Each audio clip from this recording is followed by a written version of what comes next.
অন্তর্বর্তীকালীন সরকারের প্রথম এবং প্রধান দায়িত্ব ছিল শহীদ পরিবারদের প্রাপ্য মর্যাদা নিশ্চিত করা। একই সাথে যারা পঙ্গুত্ব বরণ করেছেন, এক হাত হারিয়েছেন, অনেকেরই দুই হাত চলে গেছে, অনেকেই চিরতরে দু চোখ হারিয়েছে, সেই সকল যোদ্ধাদেরকে পরিপূর্ণ চিকিৎসা দিয়ে সুস্থ করে তোলা। কিন্তু অত্যন্ত লজ্জার বিষয়, দুঃখজনক, প্রায় 5 মাস অতিবাহিত হলেও আমাদের জন্য লজ্জার বিষয়, আহত এবং শহীদ পরিবারের সন্তানরা আজকে প্রেস ক্লাবে দাঁড়িয়েছে তাদের পুনর্বাসনের জন্য। অন্তর্বর্তীকালীন সরকারকে বলতে চাই, আপনি রেমিটেন্স উদ্ধার করেন, গার্মেন্ট শিল্প উদ্ধার করেন, যত কিছু উদ্ধার করেন না কেন, যদি এই শহীদদেরকে আপনারা প্রাপ্য সম্মান দিতে না পারেন তাহলে আপনাদের কোনো কাজই হবে না।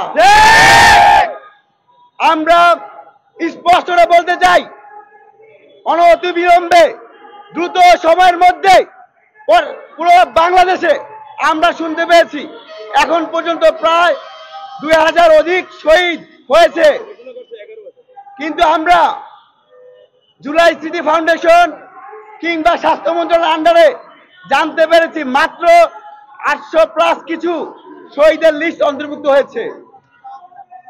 গত 5 মাসে আমরা প্রশ্ন রাখতে চাই, গত 5 মাসে আপনারা কি করেছেন? শহীদদের তালিকা কেন আপনারা করতে পারেন নাই? এবং আমরা বিভিন্ন মাধ্যমে শুনতে পাই যে এখন পর্যন্ত প্রায় 22,000 অধিক আহত হয়েছে, সেক্ষেত্রে আমরা পূর্ণাঙ্গ তথ্য পাই নাই। একই সাথে আমরা বলতে চাই, আজকে যে আমাদের বীর যোদ্ধারা এখানে দাঁড়িয়ে আছে, যারা অনেকেই কবরে শায়িত আছে, তারা যে কথাগুলো বলছে এটা কোনো তাদের দাবি হইতে পারে না, এটা তাদের অধিকার। এই অধিকার যদি আপনারা লুণ্ঠন করেন তাহলে আপনাদের পরিণতি শেখ হাসিনার মতো হবে। একই সাথে জুলাই স্মৃতি ফাউন্ডেশন থেকে শুরু করে আহত এবং শহীদের পরিবার নিয়ে আমরা বিভিন্ন রকম ব্যবসা বাণিজ্যের কথা শুনছি।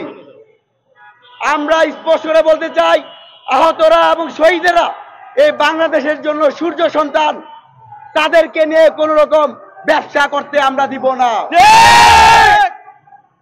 আজকের পর থেকে যেন আর কোনোদিন আমাদের যোদ্ধাদেরকে রাজপথে নামতে না হয় সেরকম পরিবেশ আপনারা তৈরি করবেন।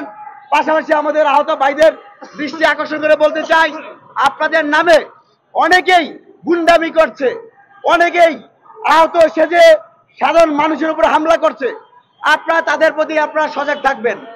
আমরা চাই না আপনাদের নাম করে সাধারণ মানুষ আপনাদেরকে যতটা সম্মান করে, শ্রদ্ধা করে, জাতির শ্রেষ্ঠ সন্তান হিসেবে, মুক্তিযোদ্ধা হিসাবে যে মূল্যায়ন করে, সেই জায়গায় যেন কেউ আপনাদেরকে কলুষিত করতে না পারে, সেজন্য আপনারা সতর্ক থাকবেন। এবং আমি মনে করি বৈষম্য বিরোধী ছাত্র আন্দোলনের এবং অন্তর্বর্তীকালীন সরকারের প্রথম দায়িত্ব আপনাদেরকে পুনর্বাসন করা। সেই জায়গায় যদি তারা ব্যর্থ হয় তাহলে আপনাদের সাথে, আমিও আপনাদের সাথে রাজপথে নামবো। আমাদের দাবি, আমাদের দাবি মানতে হবে, মানতে হবে, আমাদের দাবি, আমাদের দাবি।